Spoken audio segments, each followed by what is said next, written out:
अच्छा था बाबूजी, मैं भोजपुरी लोकगीत बिरहा गायक ओम प्रकाश पाल एक छोटी सी माता सरस्वती का वंदना गीत है आप लोग के समक्ष।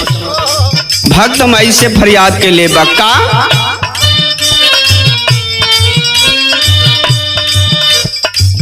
मैया तुझे पुकारा,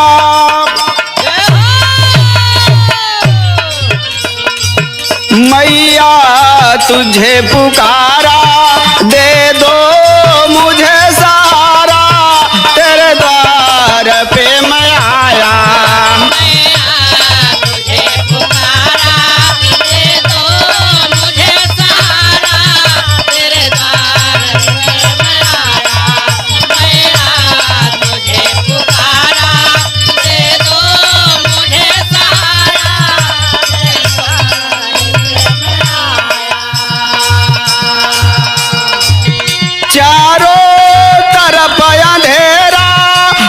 पर्वत पे माँ बसेरा,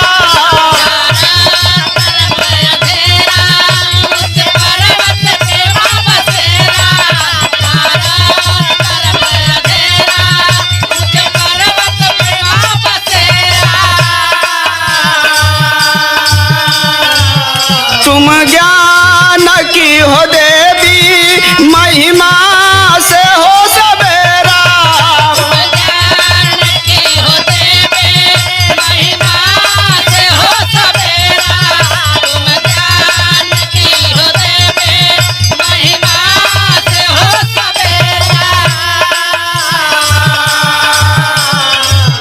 तुम ज्ञान की हो देवी, महिमा से हो सवेरा, महिमा से हो सवेरा। गिरते कदम से आया, गिरते कदम से आया, सपना को मैं सजाया, तेरे द्वार पे मैं आया।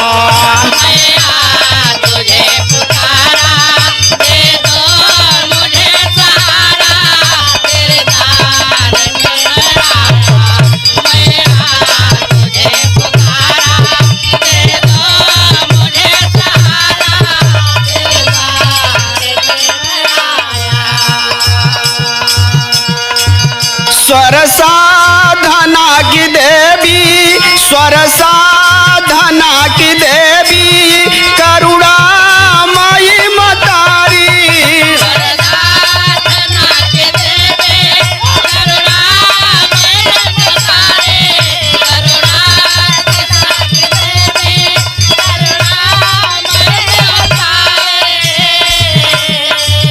मेरे लाज को मां रखना, मेरे लाज को मां रखना, है आरज़ू हमारी।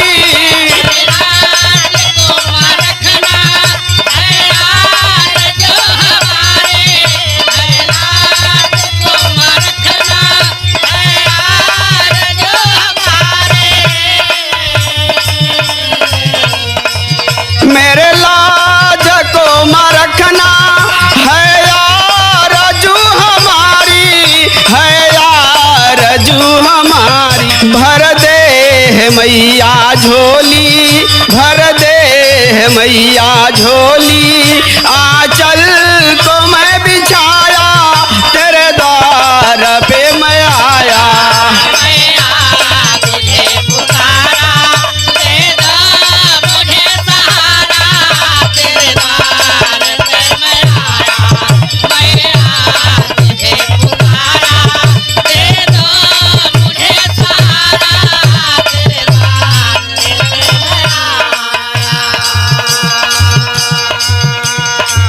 द्वापरी में कृष्ण बंसी, द्वापरी में कृष्ण बंसी, मैया तू ही बजाई।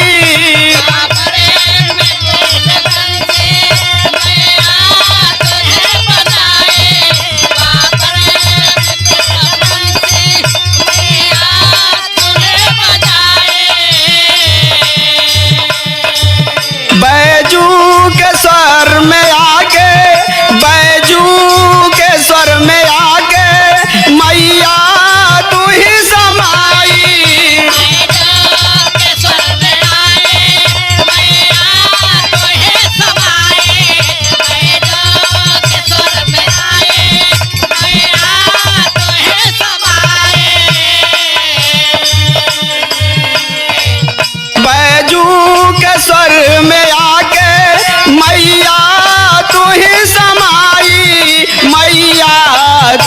समाई। आकरी के भोलेनाथ के डमरू तू ही बजाया, तेरे द्वार पे मैं आया।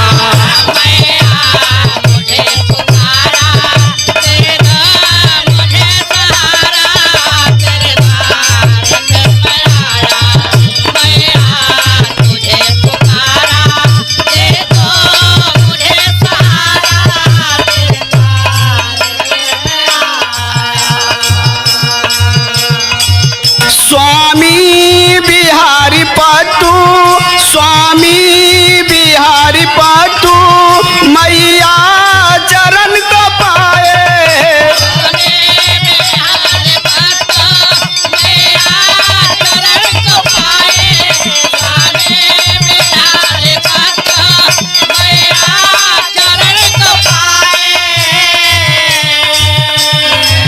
श्री राम संग बांसु तेरे भजन को गाए।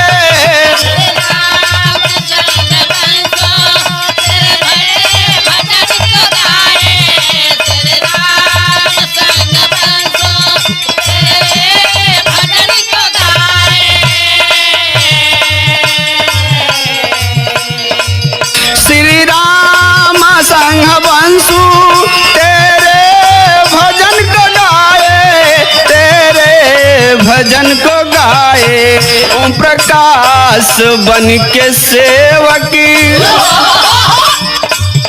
ओम प्रकाश बन के सेवकी, चरणों में सिर झुकाया।